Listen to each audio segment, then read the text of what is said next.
बोलो सतगुरुदेव की जय हो। बंदी छोड़ सतगुरु रामपाल जी महाराज जी की जय हो। परमात्मा की सभी प्यारी आत्माओं को दास का सत साहिब।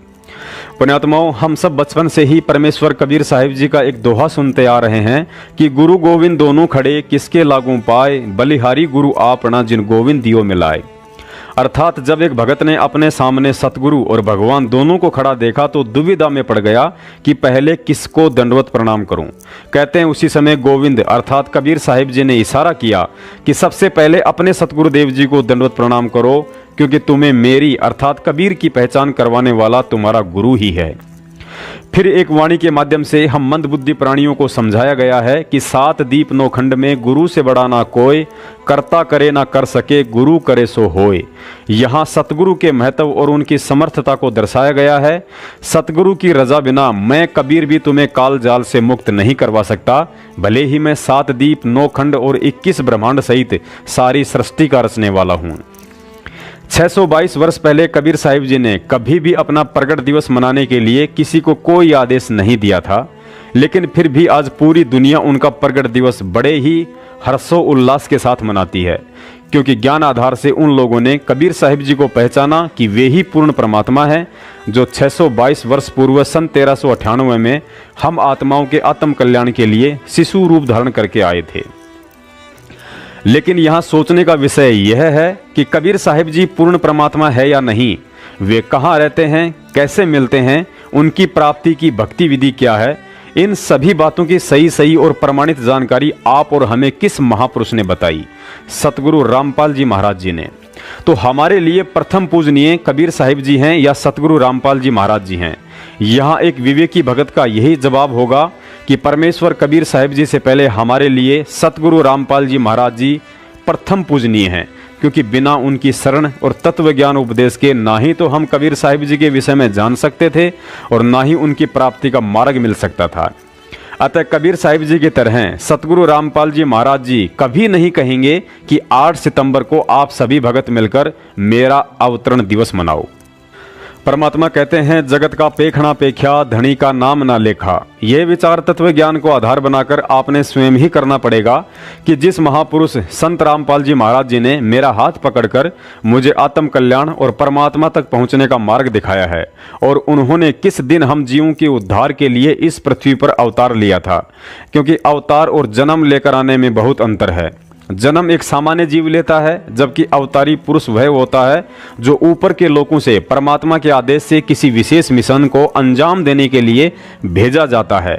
और संत रामपाल जी महाराज जी वह अवतारी शक्ति है जिनको परमात्मा कबीर साहिब जी ने 8 सितंबर सन 1951 में एक विशेष मकसद से इस पृथ्वी पर अवतरित किया था।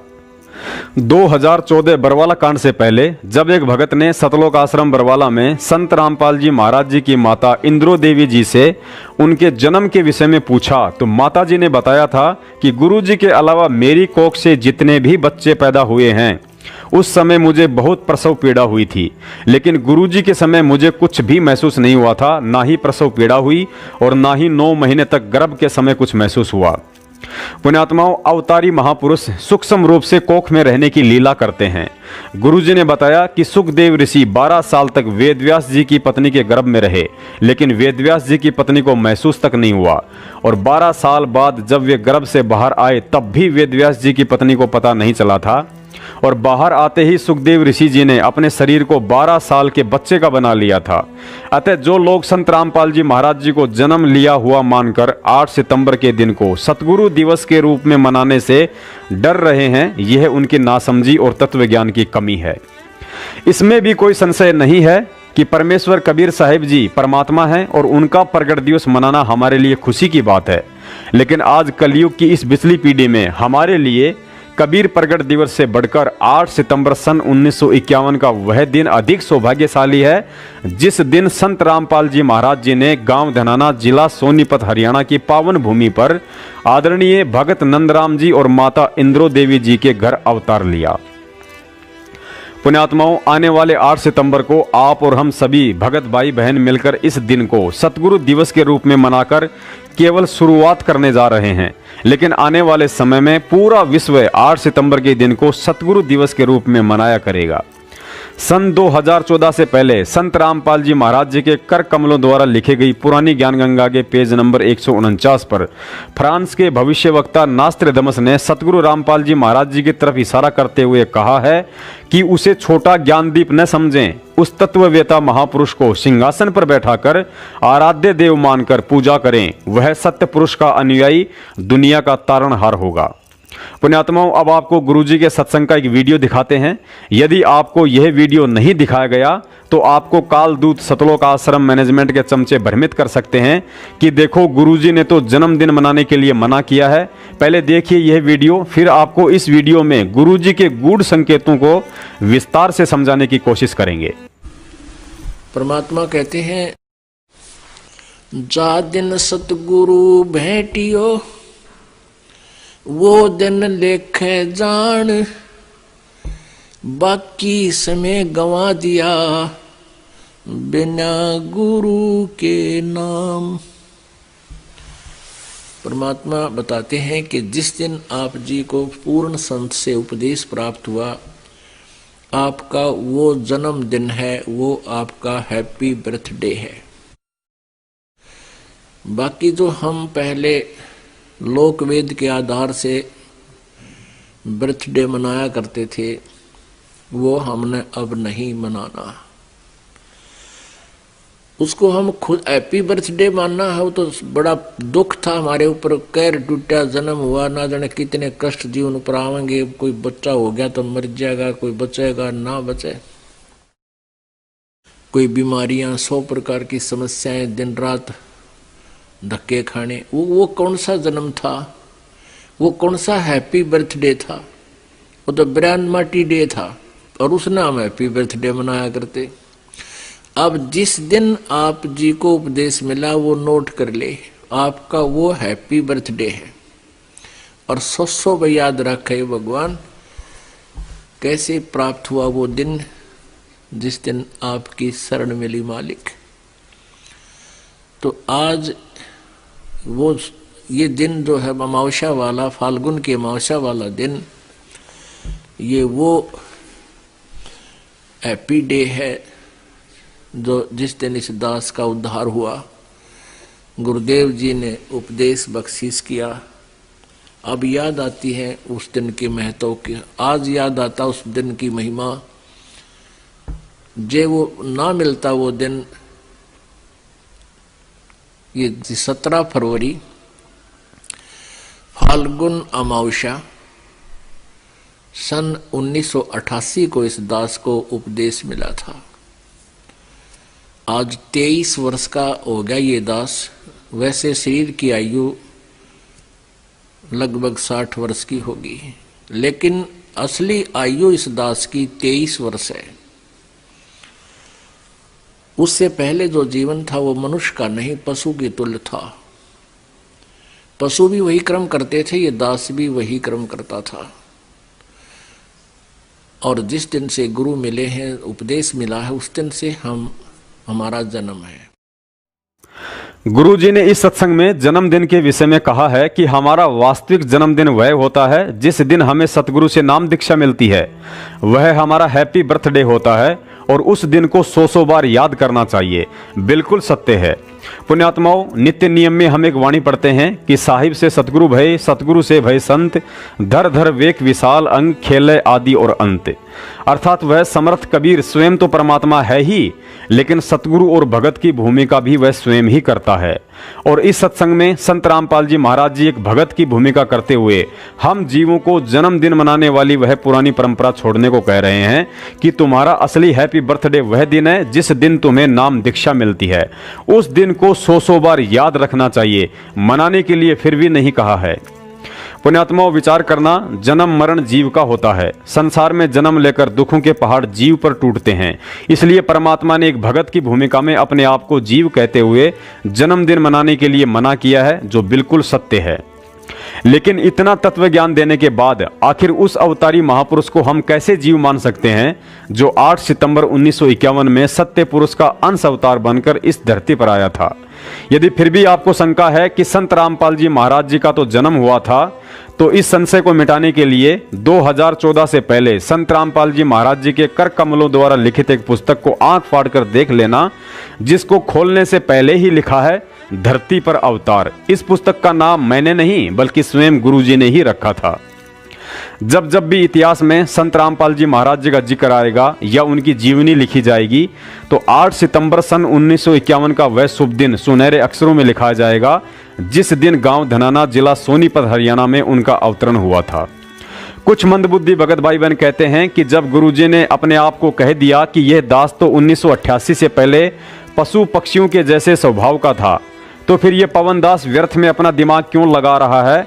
ऐसी घटिया सोच वाले भाइयों से दास का निवेदन है कि गुरुजी ने तो अपनी समर्थता को छुपाते हुए सैकड़ों बार सत्संगों में कहा है कि यह दास तो 2 कौड़ी का तुच्छ सा जीव है। मेरे पसीने आ गए कि मैं तो 2 कौड़ी का जीव। जब गुरुजी ने अपने मुख कमल से अपने आप को 2 कौड़ी का तुच्छ जीव कह दिया है, तो फिर आप उन्हें व्यर्थ में अपना दिमाग लगाकर परमात्मा के बजाय 2 कौड़ी का तुच्छ जीव क्यों नहीं मानते हो भाई? क्या आप गलती नहीं कर रहे हो?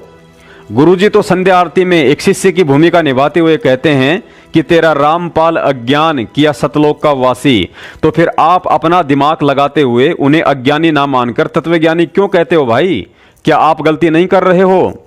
गुरुजी तो सत्संगों में अपने आप को कबीर परमात्मा का दास कहते हैं, फिर आप उन्हें रोज संध्या आरती में मेरे गुरुदेव भगवान कहकर क्यों पुकारते हो? क्या आप गलती नहीं कर रहे हो?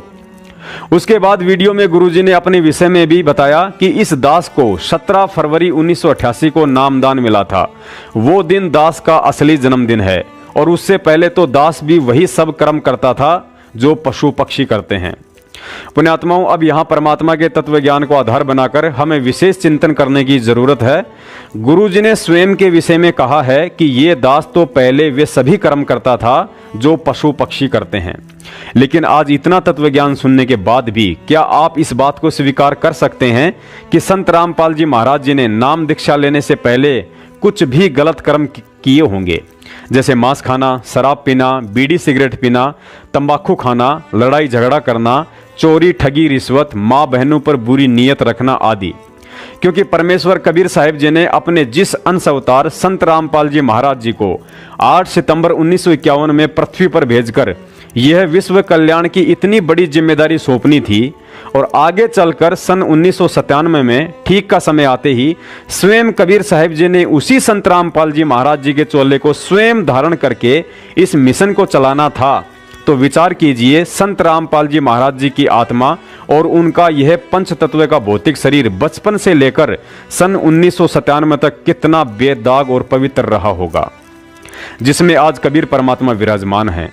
तो फिर तत्वज्ञानी भगत 8 सितंबर को उस महापुरुष के अवतरण को सतगुरु दिवस मनाने से क्यों डर रहे हैं?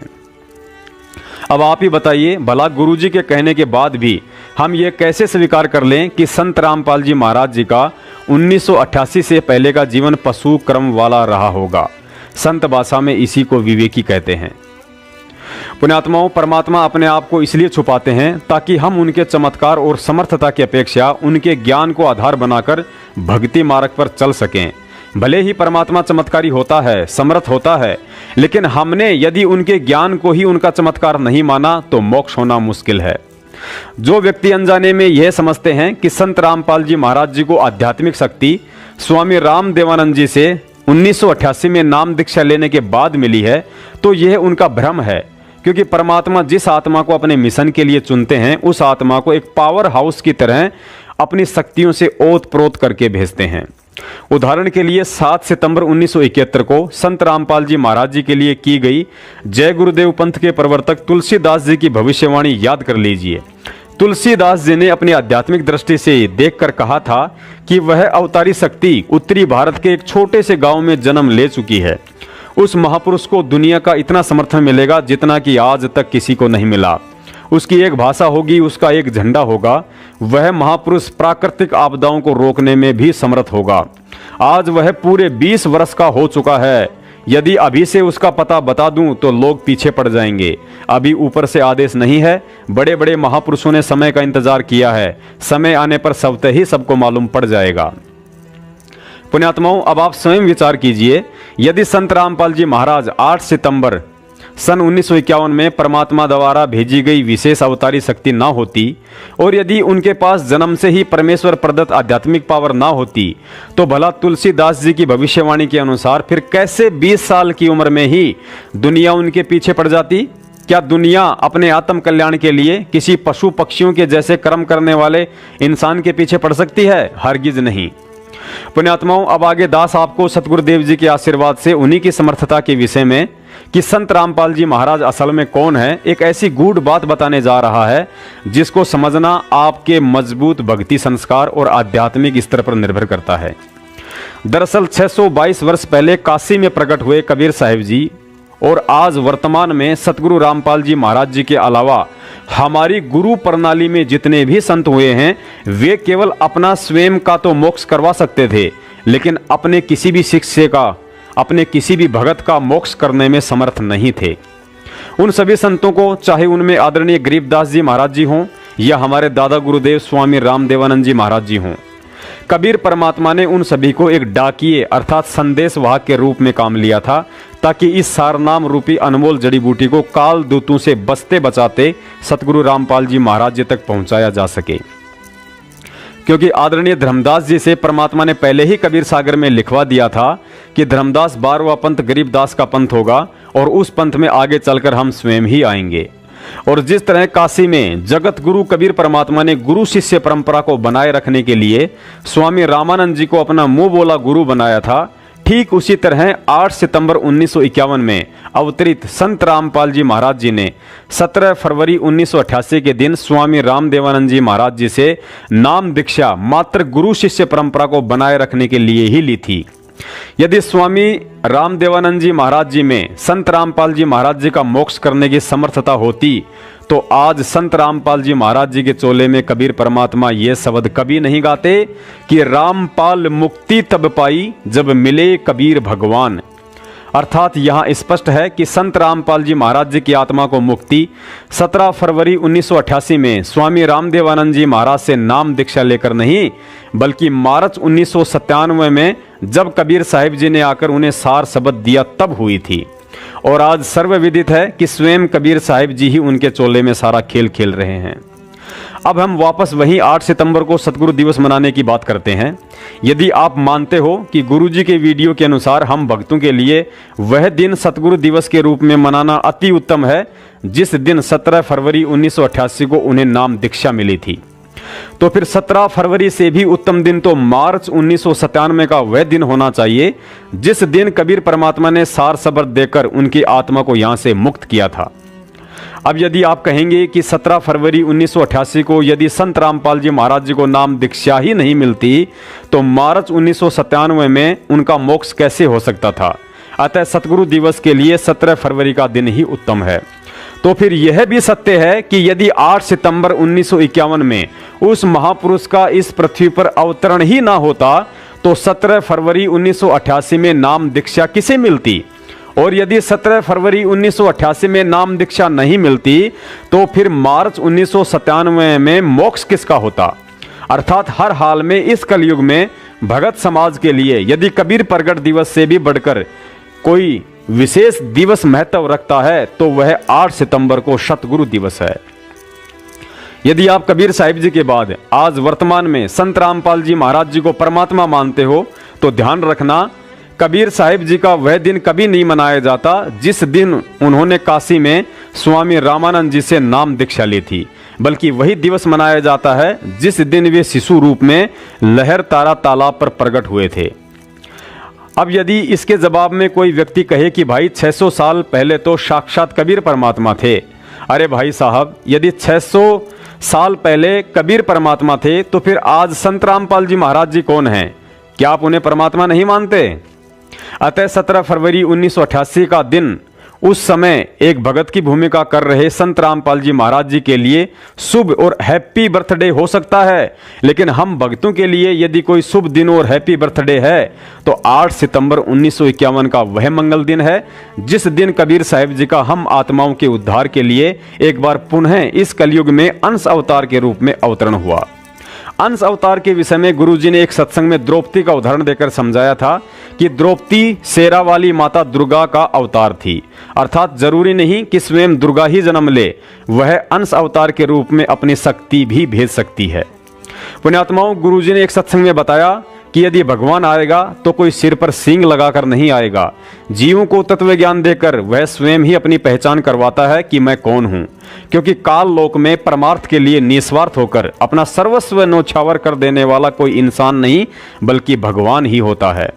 हम भक्तों की सबसे बड़ी कमी यही है कि इतना तत्व ज्ञान देने के बाद गुरु अपने आप को भगवान कहेगा नहीं और हम मूर्ख इस ज्ञान को आधार बनाकर उन्हें भगवान मानेंगे नहीं।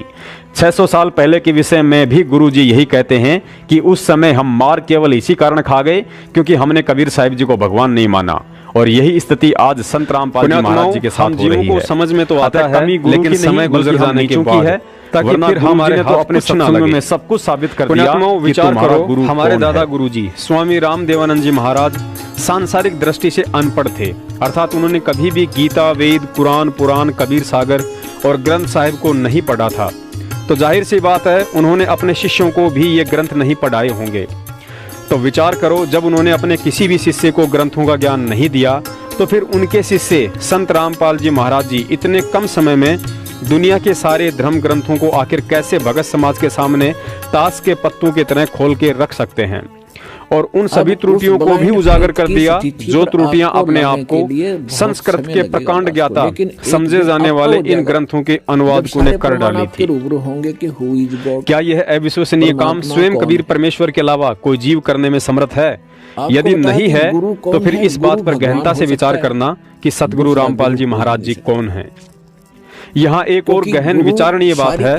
गरीबदास जी महाराज जी ने दादूपंथी गोपाल दास जी से ग्रंथ साहिब को लिपिबद्ध करवाकर ही छोड़ दिया था, अर्थात उसका अनुवाद नहीं किया था। और हम सब जानते हैं कि गरीबदास जी महाराज जी के ग्रंथ साहिब में हिंदी, उर्दू, फारसी, पंजाबी, हरियाणवी, बिहारी सहित विश्व की अनेक भाषाओं का समावेश है। और गरीबदास जी महाराज जी के सतलोक जाने के 250 वर्ष बाद पहली बार ग्रंथ साहिब का अनुवाद और भगत समाज को इस पवित्र ग्रंथ के गूढ़ ज्ञान से उस महापुरुष सतगुरु रामपाल जी महाराज जी ने परिचित करवाया है, जिनके गुरु स्वामी रामदेवानंद जी अनपढ़ थे। तो पुण्यात्माओं, अब वह सतगुरु हमें और कैसे विश्वास दिलाए कि मैं ही सर्वज्ञ कबीर हूँ। यदि यहाँ गुरु होते तो भगवान को आने की आवश्यकता ही नहीं। अपनी रची हुई सृष्टि को तमाकू कसीद तमाम ही बता सकता है, जीव कैसे जान सकता है। पुण्यात्माओं, अब कुछ लोगों को यह शंका हो सकती है कि 8 सितंबर 1951 से लेकर 17 फरवरी 1988 तक संत रामपाल जी महाराज जी की कबीर साहिब जी के भक्ति मार्ग में क्या भूमिका रही। उन्हें तो भक्ति का ज्ञान ही 17 फरवरी 1988 में हुआ था। पुण्यात्माओं, कबीर साहिब जी की एक वाणी है कि आग लगी आकाश में, झड़झड़ पड़े अंगार, जय संत ना होते पृथ्वी पर तो जल मरता संसार। यदि कबीर परमात्मा स्वयं या अपने किसी संत के बिना इस पृथ्वी को सूना छोड़ दें तो इस काल लोक में उनकी आत्माएं सुख का सांस नहीं ले सकती। जब कबीर परमात्मा या उनके संत के कदम इस पृथ्वी पर पड़ते हैं तो स्वतः ही खुशहाली होती है और प्राणियों पर काल का दबाव कम हो जाता है। और इसमें कोई संशय नहीं है कि 500 साल पहले मुगलों और अंग्रेजों की गुलामी में जीवन काट रहे भारत देश ने 8 सितंबर 1951 में परम शक्ति संत रामपाल जी महाराज जी के अवतरण के बाद अपने विकास की गति पकड़ी है। अतः आप और हमारे लिए ही नहीं बल्कि आने वाली आत्माओं के लिए भी कबीर प्रगट दिवस से बढ़कर 8 सितंबर 1951 का दिन अधिक यादगार रहेगा। अब कुछ भगत भाई बहनों को शंका हो रही होगी कि 8 सितंबर को सतगुरु दिवस कैसे मनाएं। पुण्यात्माओं, सतगुरु रामपाल जी महाराज जी सन 1988 से 1994 तक एक भगत की भूमिका में और सन 1994 से लेकर 2014 तक सतगुरु की भूमिका में कबीर साहिब जी का प्रगट दिवस मनाते आ रहे हैं। लेकिन जिस सादगी से उन्होंने प्रगट दिवस मनाए हैं उनमें कहीं भी आपको कोई आडंबर या दिखावा नजर नहीं आएगा। उनका कहना है कि साधु सोजो सीधा चले। भगवान की भक्ति में पाखंड और लोक दिखावे के लिए कोई जगह नहीं होती है। यह पाखंड और लोक दिखावा तो उनके जेल जाने के बाद माया के पुजारी सतलोक आश्रम मैनेजमेंट हरियाणा ने रोहतक और जबलपुर से शुरू किया है। 8 सितंबर को सतगुरु दिवस मनाने के लिए हमें ना ही तो मैनेजमेंट के तरह भक्तों की मेरठ या किसी अन्य एक जगह भीड़ जमा करनी है, ना ही भंडारे के नाम पर अपने मन की तृप्ति के लिए लड्डू जलेबियां बनानी है और ना ही व्यर्थ का प्रचार प्रसार करके अपनी मेहनत का पैसा पानी में बहाना है। परमात्मा कहते हैं भाव बड़े हैं भक्ति में। जिस तरह अपने आराध्य रामचंद्र जी के लिए सबरी माता 1000 वर्ष से उनकी राह देख रही थी और रोज उस पथ को साफ करके उस पर फूल बिछाया करती थी कि ना जाने कब मेरा राम आ जाए, ठीक इसी तरह वैसे तो सतगुरु प्रेमी आत्माएं शुद्धता का विशेष ध्यान रखती हैं, लेकिन सतगुरु दिवस के दिन हमें अपने घर या विशेषकर उस स्थान को अवश्य साफ करना है जहां हमारे सतगुरुदेव जी का दरबार लगा हुआ है। यदि आपके निवेदन पर आपके आसपास के भगत भाई बहन या पड़ोसी उस दिन हरि चर्चा में शामिल होते हैं तो अच्छी बात है, अन्यथा अपने परिवार के साथ मिलकर आप जी देसी घी में सतगुरुदेव जी को भोग लगाने के लिए पाव, आधा किलो या 1 किलो का हलवा राम बनाएं। सादा भंडारा बनाएं, जैसे कि सब्जी पूरी या दाल रोटी, साथ में खीर राम भी बना सकते हैं। उसके बाद सुबह 11 बजे से पहले पहले आपने जो हलवाराम और भंडारा बनाया है उसको एक थाल में अलग से निकालकर स्वच्छ कपड़े से ढककर परमात्मा के दरबार में रखकर भोग की आरती चलाकर उन्हें भोग लगाएं। भोग की आरती आप YouTube पर हमारे चैनल ट्रू वीडियो से डाउनलोड कर सकते हैं, जो तकरीबन 44 मिनट के आसपास की है, या फिर इस वीडियो के डिस्क्रिप्शन बॉक्स में उसका लिंक दिया हुआ है, आप जी वहां से भी डाउनलोड कर सकते हैं। भोग आरती संपूर्ण होने के उपरांत सभी भाई बहन या परिवार के सदस्य मिलकर 1 घंटे, 2 घंटे या 3 घंटे का, जैसा भी आपको प्रेरणा हो, सत्संग सुनिए। सत्संग के उपरांत हलवा राम का प्रसाद सभी को वितरित करें व आपस में मालिक की चर्चा करें। असुर निकंदन रमेणी के बाद सभी को भंडारा करवाएं। भोग प्रसाद का थाल में अलग से रखा हुआ भंडारा भी थोड़ा थोड़ा प्रसाद रूप में सभी को वितरित करें। यदि कोई भगत भाई बहन कुछ फल फ्रूट लेकर आते हैं तो सर्वप्रथम उन्हें जल से धोकर सतगुरुदेव जी को भोग लगाएं, उसके बाद सभी में बांट दें। ध्यान रहे, सत्संग में आई हुई किसी भी आत्मा को ज्ञान चर्चा या शंका समाधान में मनसा वाचा कर्मणा कोई ठेस ना पहुंचे। और ठीक इसी सादगीपूर्ण विधि से यदि अगले कबीर प्रगट दिवस तक सतगुरुदेव जी हिसार जेल से नहीं आते हैं तो आप सभी ने आडंबर और लोक दिखावा और पाखंडी सतलोक आश्रम मैनेजमेंट हरियाणा कोऑर्डिनेटर और नामदान संचालकों से दूर रहकर अपने अपने घर पर ही सादगी के साथ परमात्मा कबीर साहिब जी का प्रगट दिवस मनाना है। कबीर साहिब का प्रगट दिवस लगभग सभी कबीर पंथी मनाते हैं, लेकिन परमात्मा उन्हीं से प्रसन्न होते हैं जो सच्चे सतगुरु की शरण लेकर तथा ज्ञान को आधार बनाकर मर्यादाओं में रहकर इसे मनाते हैं। ठीक इसी तरह 8 सितंबर को सतगुरु दिवस मनाने का अधिकार और फायदा केवल उन्हीं आत्माओं को है जो वर्तमान में सतगुरु रामपाल जी महाराज जी के शिष्य हैं और मर्यादाओं में रहकर विश्वास के साथ भक्ति कर रहे हैं। अपने आप को सतगुरु रामपाल जी महाराज जी का भगत कहने वाले वे लोग भले ही 8 सितंबर को सतगुरु दिवस ना मनाएं, जो सतलोक आश्रम मैनेजमेंट हरियाणा के मनवस आदेशों पर चलते हैं। जो लोग 2014 के बाद मैनेजमेंट द्वारा छपवाई गई मिलावटी पुस्तकों जीने की राह और ज्ञान गंगा आदि की सेवा समझकर बिक्री कर रहे हैं। जो लोग गुरुजी की पेशी वाले दिन हिसार जाकर 10 गालियां खुद खाते हैं और 10 गुरुजी को दिलवाकर उनकी बदनामी का कारण बने हुए हैं। जो लोग मूर्खता की हद पार करते हुए अपने लाभ के लालच में नामदान केंद्रों पर पाठ, ज्योति और दान का चढ़ावा चढ़ाकर मैनेजमेंट को उस पैसे से कुकर्मों के लिए प्रेरित करते हैं। और वे लोग तो 8 सितंबर को भूलकर भी सतगुरु दिवस ना मनाएं, जो दुनिया को शास्त्रों की सच्चाई बताने के लिए गुरुजी के सत्संग सुनने की शिक्षा देते हैं और पर नाम खंड के डर से बरवाला कांड के सच्चाई वाली वीडियो देखने से घबराते हैं।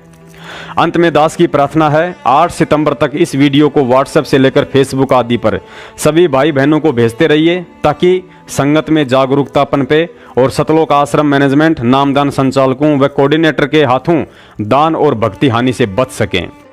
पुण्यात्माओं, ध्यान रहे, 8 सितंबर को हम अपना जन्मदिन नहीं मना रहे हैं, बल्कि सतगुरु रूप में हमारे आत्म कल्याण के लिए इस काल लोक में आकर कष्ट उठा रहे परमेश्वर को रिझाने के लिए और उनसे अपनी गलतियों की बारंबार क्षमा याचना के लिए सतगुरु दिवस मना रहे हैं, जिसका मकसद केवल सतगुरु की महिमा का गुणगान और हम नीचों को साक्षात दर्शन और सत्संग के लिए जेल से बाहर आने की प्रार्थना करना ही रहेगा। सत साहेब बंदी छोड़ सतगुरु रामपाल जी महाराज जी की जय हो।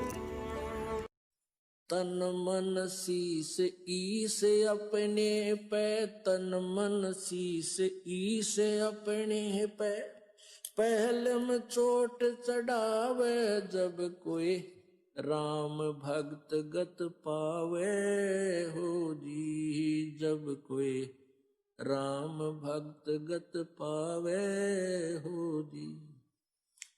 तन मन शीस ईस अपने पे, तन मन शीस ईस अपने पे, पहलम चोट चढ़ावे जब कोई राम भक्त गत पावे हो जी, जब कोई राम भगत गत पावे हो जी।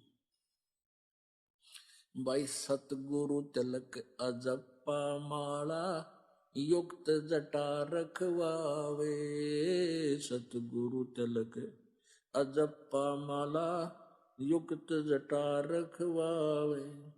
जत को पीन सत का चोला, भीतर बेख बनावे जब कोई राम भगत गत पावे हो जी, जब कोई राम भगत गत पावे हो जी।